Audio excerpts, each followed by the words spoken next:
حضور صلی اللہ علیہ وسلم نے انسانوں کو تراشا، انسانوں کو سنوارا، نوک پلک درست فرمائی، اور پھر یہاں ایک بڑی پیاری بات عرض کر دوں جو قرآن نے کہی ہے۔ یہ سارے کام کیوں کرتے تھے صحابہ؟ کیا کوئی غرض تھی؟ کیا کوئی لالچ تھی؟ مخلوق خدا کی خدمت کر کے اپنا نام مشہور کرنا تھا؟ نہیں، قرآن نے کہا یبتغون فضلا من اللہ ورضوانا۔ اس کام کا مقصد صرف یہ تھا کہ اللہ کا فضل اور اس کی خوشی تلاش کریں، کوئی اور دوسرا مقصد نہیں، کوئی اور دوسری غرض و غایت نہیں۔ اور حضور کن لوگوں کو تلاش رہے ہیں؟ جو اپنے زمانے کے بالکل ان پڑھ تھے، اپنے زمانے کے پتھر دل تھے، اپنے زمانے کے سخت رویہ رکھنے والے تھے۔ ایسے لوگوں کو تراشنے کا کام میرے آقا صلی اللہ علیہ وسلم کو عطا کیا گیا۔ اے رسول اعظم صلی اللہ علیہ وسلم کے دیوانوں، ماجرا کیا ہے؟ یہ وجہ کیا ہے؟ یہ سبب کیا ہے؟ یہ پیغمبر رحمت صلی اللہ علیہ وسلم کا اپنے رب پر یقین اور رب قدیر جل جلالہ کے بھروسے پر اخلاص و للہیت کے ساتھ کام کی بنیاد پر انسانوں کے دلوں کے اندر عظمت اسلام بھی بٹھا دی، اور رسول اعظم صلی اللہ علیہ وسلم نے حقانیت کا نور ان کے سینے کے اندر روشن فرما دیا۔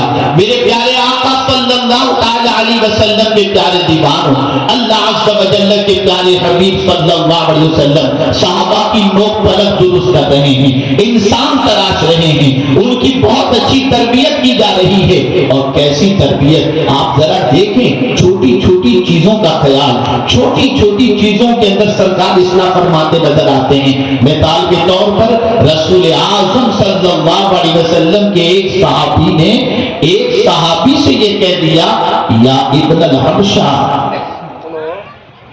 وہ روتے ہوئے حضور کے پاس حاضر آئے، سرکار مجھے فلاں صحابی نے ابن الحبشہ کہہ دیا۔ سرکار نے وہ صحابی کو بلایا اور ارشاد فرمایا، کیا تم نے ایسا کہا ہے؟ انہوں نے عرض کیا، ہاں سرکار مجھ سے غلطی ہوگی، گردن جھکا دی انہوں نے۔ سرکار صلی اللہ علیہ وسلم نے فرمایا، دور جاہلیت کی عادتیں اب بھی تمہارے اندر موجود ہیں؟ اس چیز کو سننے کے بعد ان کی کیفیت اتنی چینج ہوئی کہ زمین پر لیٹ گئے، اور جس صحابی سے انہوں نے کہا تھا ابن الحبشہ، ان سے کہتے ہیں اپنے تلوے کو میرے منہ کے اوپر رکھ دو۔ لوگ پلک درست جا رہے، سنوارا جا رہا۔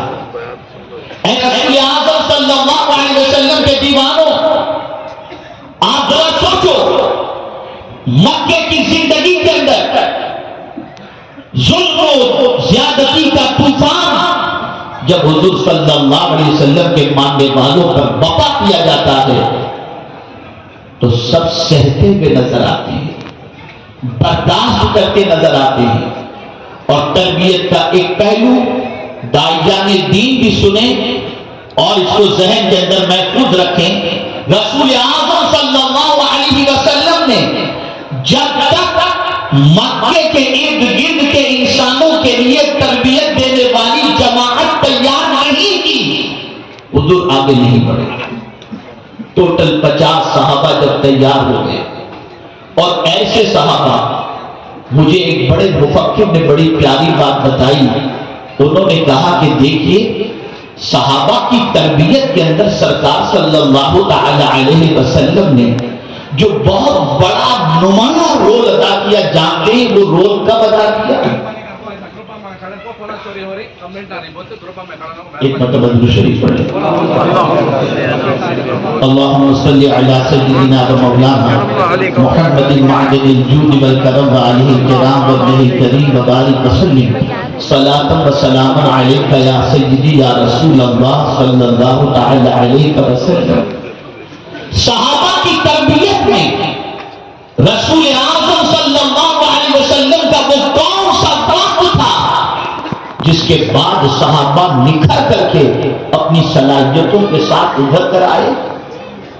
تو وہ مفکر فرماتے ہیں شعب ابی طالب کے اندر جو سرکار نے 3 سال گزارے، اس 3 سال میں صحابہ کی سب سے زیادہ تربیت، اس لیے کہ انہیں سرکار کی صبح بھی دیکھنے کا شرف حاصل ہوا، دوپہر میں دیکھنے کا شرف حاصل ہوا، تکلیف میں صبر کرنے کا جو ہے اس کا پہلو بھی ان کے سامنے اجاگر ہوا۔